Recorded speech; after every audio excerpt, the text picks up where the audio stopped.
Olá, pessoal. Vamos então para a nossa aula 2 do capítulo 2. Prosseguindo aqui, a gente parou aqui em aceleração. Nós vamos definir da mesma forma que foi definido para a velocidade, nós vamos também definir a aceleração média e a aceleração instantânea. Vocês vão ver que as expressões elas são bem parecidas com o que a gente usou lá na definição de velocidade. A velocidade é a taxa com que a posição muda, a aceleração vai ser a taxa com que a velocidade muda. É bom lembrar que a aceleração é um vetor, ela não está representada aqui no caráter vetorial, justamente porque a gente está falando do movimento unidimensional, então a direção ela já é definida como a mesma direção do referencial. Aqui no nosso caso é o referencial x, tá? O módulo ele vai ser dado por delta Vx por delta T, e nós vamos ver que esse valor calculado, ele pode aparecer positivo ou negativo, tá?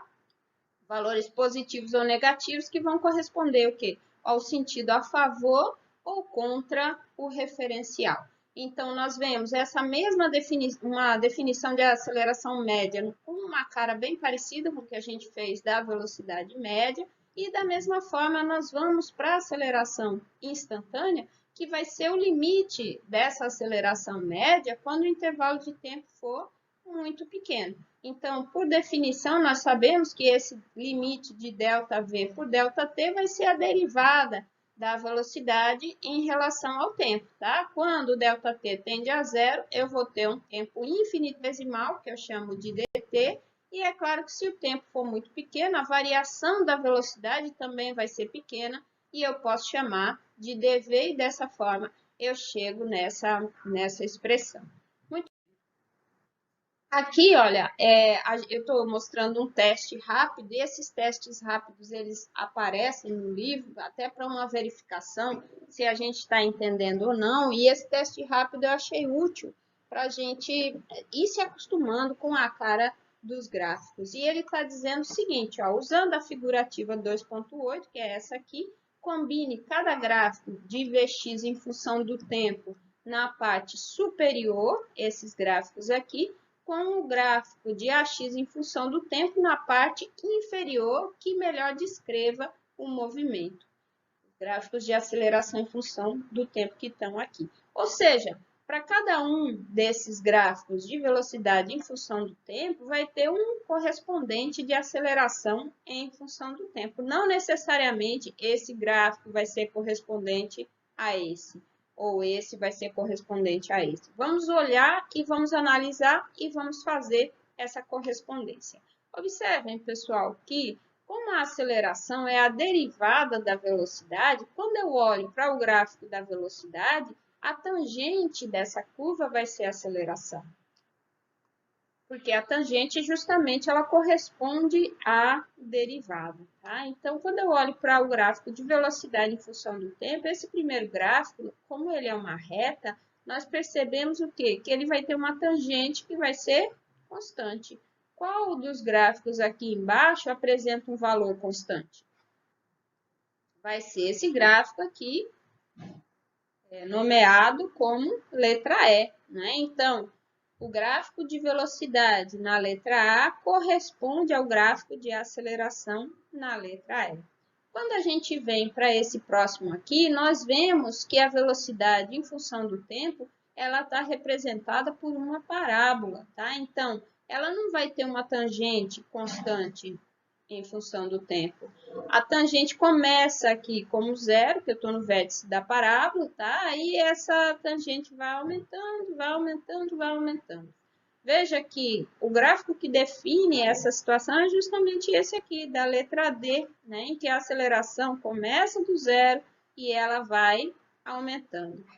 Observem que quando o gráfico de velocidade em função do tempo ele é uma parábola, ele corresponde a uma equação de segundo grau. Quando a gente deriva uma equação de segundo grau, a gente obtém uma equação de primeiro grau. Quando eu derivo a velocidade, eu tenho a aceleração. Então, a aceleração vai ser uma equação de primeiro grau, o que condiz com esse gráfico aqui que está obedecendo uma reta. Então, a velocidade expressa na letra B corresponde à aceleração expressa na letra D.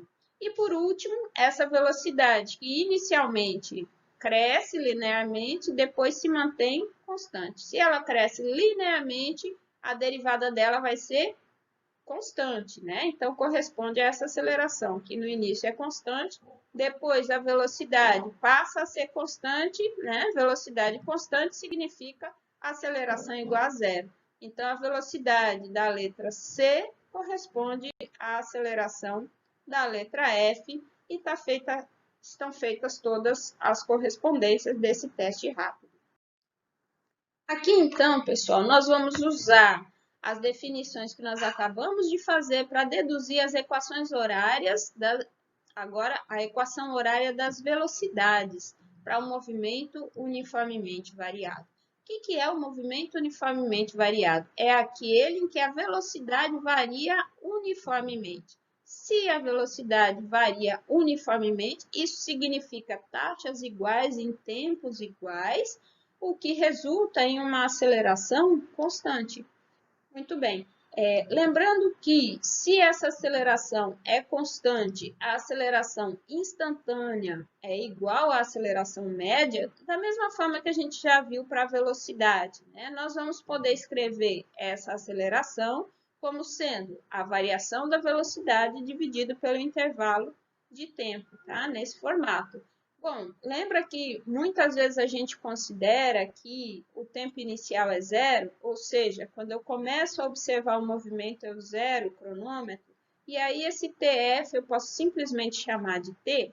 Então, fazendo isso, nós podemos rearranjar esses parâmetros para chegar nessa equação horária aqui, tá? O T passa multiplicando, o VXY vai passar trocando o sinal, e nós vamos ter, então, essa equação horária das velocidades. E é sempre bom reforçar, sempre para aceleração constante, tá? Essa equação só vale quando a aceleração é constante, porque aí eu vou ter o M e o V. Muito bem, aqui embaixo a gente apresenta os diagramas em função do tempo, para posição, velocidade e aceleração. Tudo isso para o M e o V. Então, veja que essa posição, ela obedece a esse gráfico aqui. Daqui a pouquinho a gente vai deduzir a equação horária das posições, tá? Esse gráfico aqui, ele vai ser uma parábola, pessoal. Em cada ponto do gráfico, a inclinação ou a derivada, a gente fala derivada da função ou a inclinação do gráfico. Você pode falar também a tangente do gráfico em cada ponto. Então, essa inclinação, ela corresponde à velocidade em cada ponto. Essa velocidade vai variando. Quando eu vou para o gráfico da velocidade em função do tempo, a inclinação aqui corresponde à aceleração. Ou, se você preferir, a derivada da velocidade é a aceleração, tá? E para o M e o V, nós temos a aceleração constante, tá? A inclinação igual a zero. Reparem, pessoal, que eu sei que vocês ainda estão começando a pensar em cálculo integral, né? Mas é importante procurar vídeos na internet que te ensinem a integrar, porque por enquanto a gente não vai usar, mas mais para frente vai ser inevitável usar a integral. Então, precisa realmente buscar material para você aprender integral. Se você tivesse no curso presencial, estaria vendo cálculo junto com Física 1, né? E até a gente começar a usar integral, você já teria aprendido. Mas como não viu, procure, gente, material no YouTube, na internet, que fale sobre integração e aprenda como fazer a integral definida, ok? Então, nós vimos que se eu tenho a posição e eu derivo, eu encontro a velocidade. Se eu tenho a velocidade, eu derivo, eu encontro a aceleração. A função inversa da derivada é a integração, tá? Então, se eu tenho esse diagrama da aceleração e eu calculo a área sob esse gráfico, eu vou encontrar a variação da velocidade. Se eu tenho o gráfico da velocidade e eu calculo a área sob esse gráfico, eu vou encontrar o deslocamento, tá? Então, calcular a área sob é fazer a função inversa da derivação, que é integral. Quer dizer que a integral corresponde à área sob o gráfico, certo? Então, a integral da aceleração me dá a velocidade, a integral da velocidade me dá a posição. Muito bem, mas nós vamos evitar de usar integral por enquanto. Nós vamos usar um artifício que é justamente olhar mais de perto para esse gráfico da velocidade aqui, para deduzir a equação horária das posições sem usar o conceito de integração. Aqui nós temos, então, de novo, aquele gráfico, tá? Nós já vimos que a área sob esse gráfico vai nos dar o deslocamento, e eu quero que você observe que a área sob esse gráfico aqui, ela vai ser a área desse retângulo somado com a área desse triângulo, tá? Então, deslocamento, que é a área sobre a curva, é a área do retângulo mais a área do triângulo. Muito bem. A área do retângulo vai ser o ΔT, o intervalo de tempo, que é a base do retângulo, vezes o VXI, que é a altura do retângulo. Então, já coloquei aqui, ó, a base, que é ΔT, vezes a altura, que é VXI. E a área do triângulo? A área do triângulo é base vezes a altura sobre 2, né? A base é o ΔT. A altura é a diferença entre a velocidade nesse ponto e a velocidade nesse ponto. Então, vai ser Vxf menos Vxi, a altura, né? Dividido por 2, tá? Aqui a expressão. A base, que é ΔT, a altura, que é Vxf menos Vxi, dividido por 2. Acontece, pessoal, que a gente vai lembrar, então, que a aceleração, essa aceleração constante, ela é a diferença das velocidades vezes o intervalo de tempo. Nós vamos fazer aqui mais uma consideração, que é o seguinte: eu vou considerar que o instante inicial é 0 e o instante final é t. Então, esse ΔT, ele pode ser substituído simplesmente por t, tá? Ou t menos 0, que eu escrevo como t. Então, daqui para cá, eu substituí ΔT por t e lembrei que a diferença das velocidades, então, vai ser a aceleração vezes o intervalo de tempo que eu estou chamando de t. E eu vou substituir essa diferença das velocidades por a vezes t, tá? Lembra, pessoal, que o índice x aparece aqui porque eu estou considerando o movimento unidimensional num referencial que é o eixo x. Só isso que representa, tá? Então, a aceleração vezes tempo é a diferença das velocidades que eu vou substituir aqui.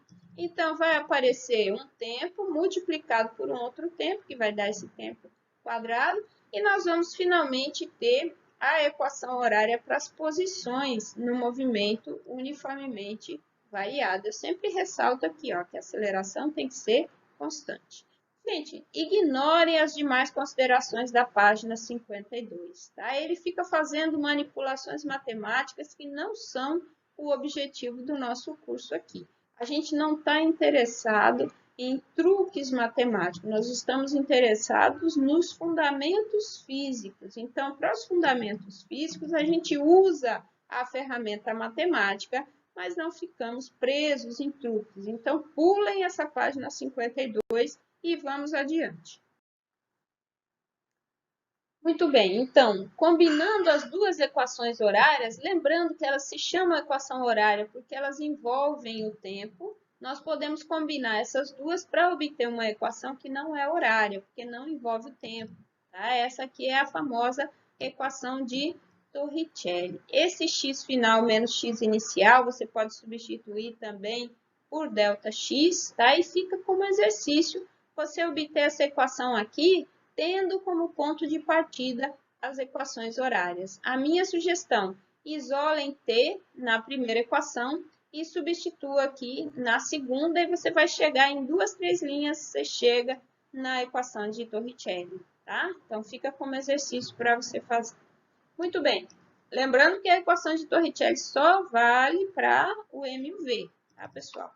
Um caso particular de MV, que a gente tem, que é um caso muito importante, é a queda livre, onde agora o meu referencial vai ser o eixo Y, não mais o eixo X, porque é um movimento na vertical.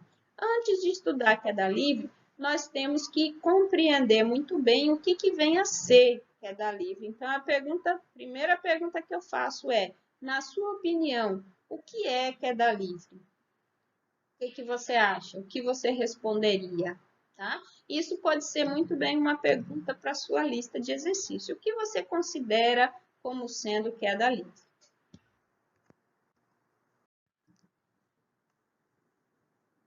Então, para dar subsídios para a gente responder a essa pergunta, eu trouxe aqui esse vídeo.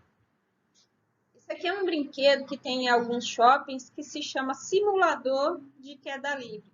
Mas a pergunta que eu quero fazer é, nós estamos vendo aqui um movimento de queda livre? O que vocês acham? Aqui, só para você entender, tem um túnel de vento, né, que segura, que compensa o peso da pessoa aqui, que segura a pessoa nessa posição. Deve ser super divertido, gente, mas será que é realmente queda livre? Nós temos uma situação de queda livre aqui, só para comparar, vamos pegar uma situação, uma outra situação, em que eu vou soltar os dois objetos ao mesmo tempo de uma certa altura. Veja aqui. And a light one, and drop them at the same time to see which fell fastest.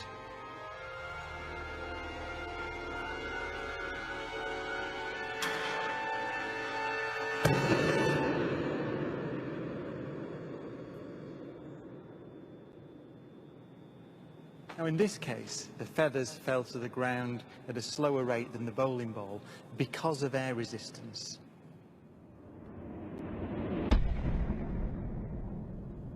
So in order to see the true nature of gravity, we have to remove the air. Ele disse que para a gente ver a verdadeira natureza da gravidade precisa remover o ar. Quer dizer, eu estou numa câmera que tem ar, então é possível que ao cair o objeto encontre a resistência do ar.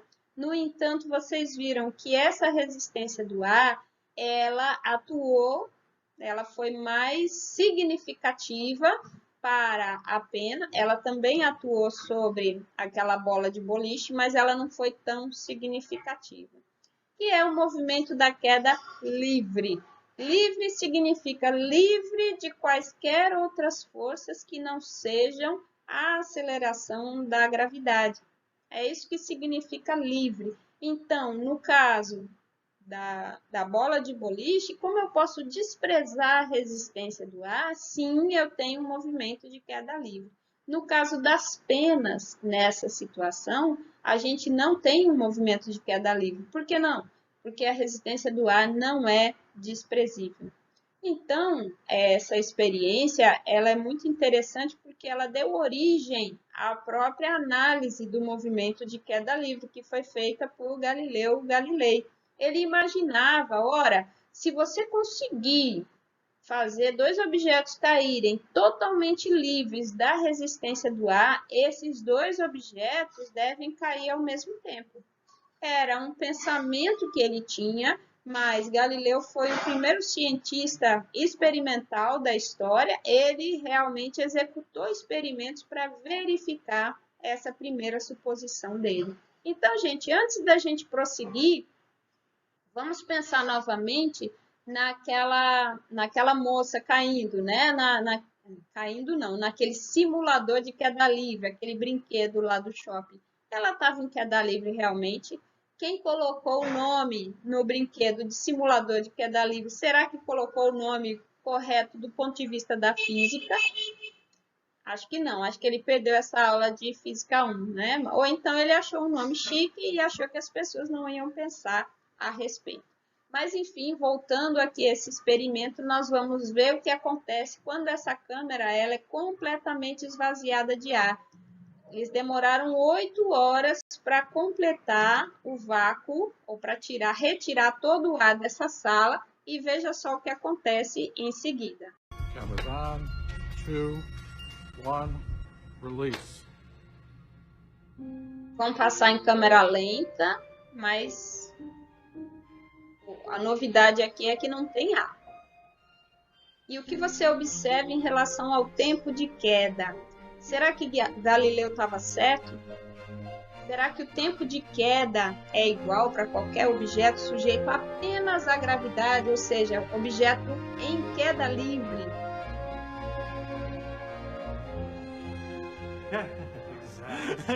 Exactly. They came down exactly the same. Wow. Caíram exatamente no mesmo tempo. Exactly. Back on the side. Exactly the same. Feathers don't move. Muito bacana esses vídeos, né? E ajudam muito a gente entender o que é queda livre. Queda livre é quando eu tenho um objeto somente sujeito à aceleração da gravidade. Como a gente falou, o referencial agora é o eixo Y. Se ele está somente sujeito à aceleração da gravidade, se nós pudermos considerar essa gravidade constante, então eu tenho um movimento uniformemente variado. E nesse caso, a gente usa o valor aproximado de 9,8 metros por segundo ao quadrado quando a gente vai se referir à gravidade na Terra, tá? Pode usar 10? Não, não pode usar 10. Vai usar 9,8 porque é um valor mais próximo do valor medido experimentalmente. Ele sofre pequenas variações a depender de onde a gente está sobre o planeta. Mas se não for informado um outro valor, se não for feita a referência a essas pequenas variações, então nós vamos usar 9,8. E aí eu poderia parar e fazer uma outra pergunta. Por que que a aceleração da gravidade é levemente diferente a depender de onde eu estou na superfície da Terra? A gente tem dois efeitos aí, basicamente. Um dos efeitos é que a Terra não é perfeitamente esférica, então eu tenho distâncias diferentes em relação ao centro da Terra. Quando a gente está no Equador ou quando está nos polos, por exemplo, pelo fato de ser achatado, quando eu estou nos polos, eu estou mais próximo do centro da Terra, então a força gravitacional ela é maior. E tem um outro fator de variação, que provoca variação na aceleração da gravidade, que é o fato da Terra girar.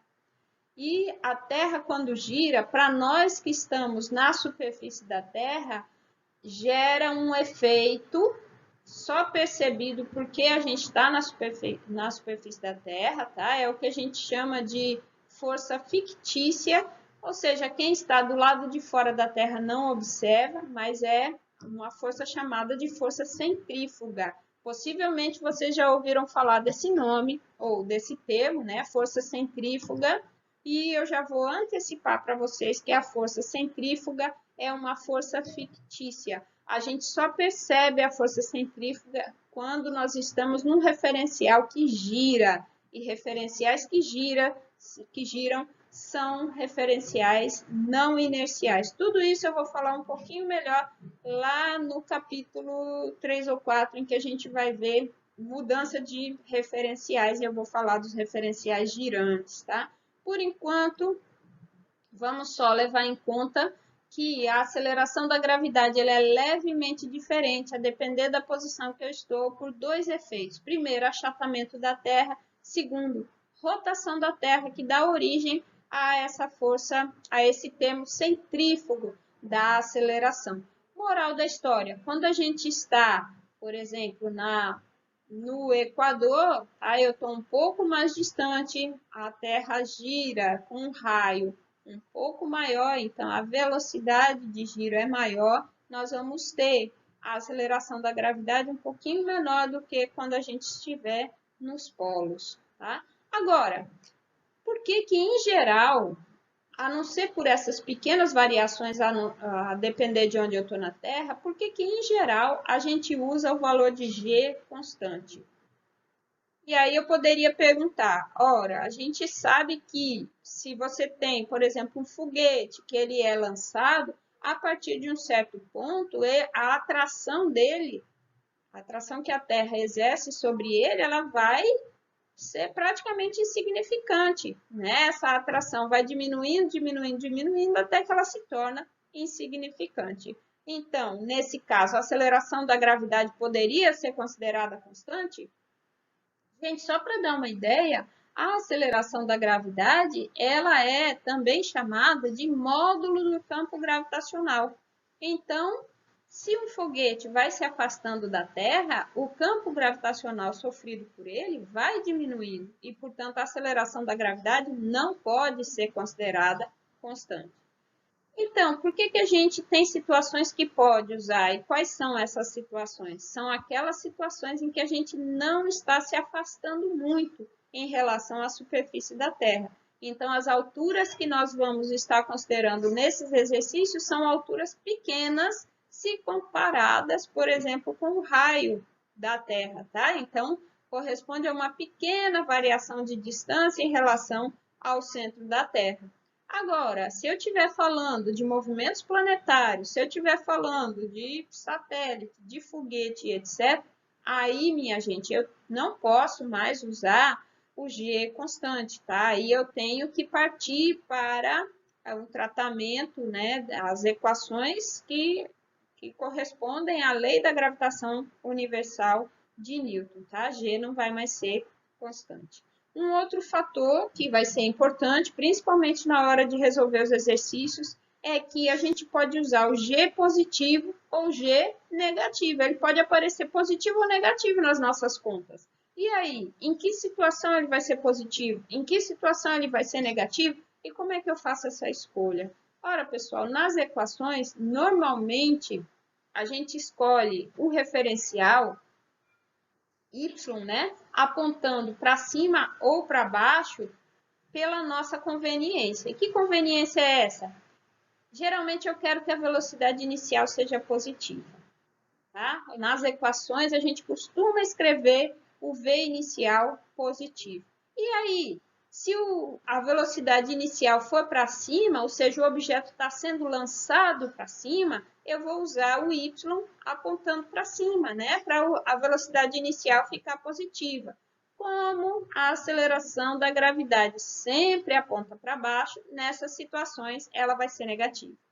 Por outro lado, se você abandona um objeto, solta ele de uma certa altura, tá? Ele vai começar desde o início a cair para baixo. Quer dizer, a velocidade dele, desde os primeiros instantes, ela vai estar apontando para baixo. Então, nesse caso, eu uso o referencial y apontando para baixo e, portanto, a aceleração da gravidade, que sempre aponta para baixo, vai estar a favor do referencial, ela vai ser positiva. Então, quando é que eu escolho G positivo? Quando, desde o início, o objeto está se movendo para baixo. Quando é que eu escolho negativo? Quando, desde o início, ele está se movendo para cima. Tá? É claro que ele vai se mover para cima até um certo ponto, depois vai parar e aí ele vai começar a ir para baixo, tá? Mas a escolha de G, ela é feita basicamente olhando para como que esse movimento começou. Se ele começou com V inicial apontando para cima, a tendência é desacelerar e, portanto, eu vou usar a aceleração da gravidade negativa. Se começou com a velocidade já apontando para baixo, a tendência é acelerar e eu vou usar a aceleração da gravidade positiva, tá? Espero que tenha ficado claro, mas se não ficou, você manda as perguntas, manda as suas dúvidas para a gente, tá?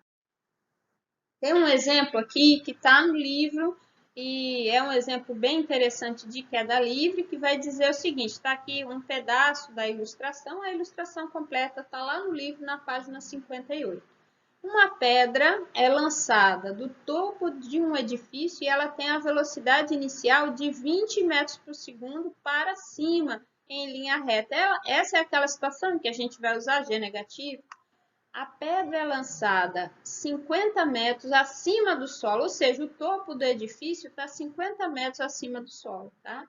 E passa perto da ponta do telhado quando desce, ou seja, praticamente eu não tenho movimento lateral, ela sobe e desce, passando bem rente, eu vou desprezar esse movimentozinho lateral aqui que a pedra teria, né? Usando o instante em que ele está aqui, ó, está sendo lançado, TA, né, como zero, no instante em que a pedra sai da mão do lançador, na posição A, determine o instante em que a pedra atinge a sua altura máxima, ou seja, quando chega aqui no ponto B. Ora, pessoal, em termos de velocidade, ela vai começar com uma certa velocidade. Como a velocidade está para cima e G está para baixo, essa velocidade vai diminuindo até atingir o ponto máximo. Quando atinge o ponto máximo, a velocidade é zero. Como eu tenho aceleração para baixo, ela vai começar a aumentar aqui para baixo. Então, para responder essa pergunta, quanto tempo ela leva para subir, é só a gente usar a equação horária das velocidades com velocidade inicial 20, velocidade final igual a zero, tá? A aceleração negativa. E aí nós vamos determinar o tempo de subida. A equação horária das velocidades, vocês se lembram, né? A velocidade final igual a velocidade inicial menos g vezes t. Na letra B, ele pergunta, encontre a altura máxima da pedra. Veja que agora eu já sei quanto tempo ela levou para chegar aqui em cima. Então, a gente pode usar a equação horária das posições com a velocidade inicial igual a 20, g negativa, né? Menos 9,8 metros por segundo ao quadrado, e o tempo que a gente encontrou lá no item anterior. Substitui tudo na equação horária das posições, você vai encontrar a altura máxima. Uma outra forma de fazer é você usar a Torricelli, né? A velocidade inicial igual a 20, a velocidade final igual a zero, que é a velocidade que ele assume aqui no ponto B, e g igual a menos 9,8 metros por segundo ao quadrado. Tá? Tranquilo, você resolve facinho, sem problemas. Na letra C, determina a velocidade da pedra quando ela retorna à altura de onde foi lançada. Ora, pessoal, ela saiu daqui a 20 metros por segundo para cima, né? Durante todo esse tempo aqui, ó, ela sofreu a aceleração ela sofreu a ação da aceleração da gravidade para baixo, né? É claro que, pela simetria do problema, aqui ela parte da velocidade zero. Quando ela chegar aqui, ela vai ter a mesma velocidade, só que com sinal trocado. Se eu considerei a velocidade para cima como sendo positiva, tá? Quando ela chegar aqui voltando, ela vai ter a velocidade para baixo e, portanto, essa velocidade vai ser negativa, né? Então, pela simetria do problema, será a mesma velocidade inicial, porém com o sinal trocado. A mesma coisa a gente pode dizer, gente, em relação ao tempo em que ela leva para partir de A e chegar a B, que eu chamaria de tempo de subida. Para sair de B e chegar em A, ela vai levar o mesmo intervalo de tempo. Por quê? Porque foi a mesma variação de velocidade, é a mesma aceleração. Então, por simetria, a gente já sabe que vai ser o mesmo tempo para voltar. Qualquer objeto que você joga para cima, quando ele volta com a mesma velocidade. Por isso, gente, que sempre é importante divulgar. Tem gente que atualmente não, que o pessoal está mais consciente, ninguém mais quer portar armas, as pessoas estão vendo quanto é perigoso fazer isso, mas veja, antigamente, até para dispersar multidões, etc., as pessoas costumavam dar tiro para cima. O que acontece quando alguém dá um tiro para cima? Aquela bala que partiu de alta velocidade vai chegar lá em cima, vai parar. Quando ela volta na mesma velocidade. Então, é preciso pensar muito bem, por isso que é importante saber física, né? É preciso pensar muito bem antes da gente tomar esse tipo de atitude. Tá? Então, com isso, a gente finaliza esse exemplo. As continhas estão no livro, mas é importante você olhar, refazer. A nossa discussão foi mais para entender aqui o contexto e planejar. O planejamento do exercício é muito importante, tão importante quanto as contas. E com isso, a gente finaliza a nossa segunda aula e finaliza também o capítulo 2 do nosso livro, né? Você já tem bastante coisa para fazer. Logo, logo vai ter listas de exercícios aí para vocês fazerem. Até a próxima aula.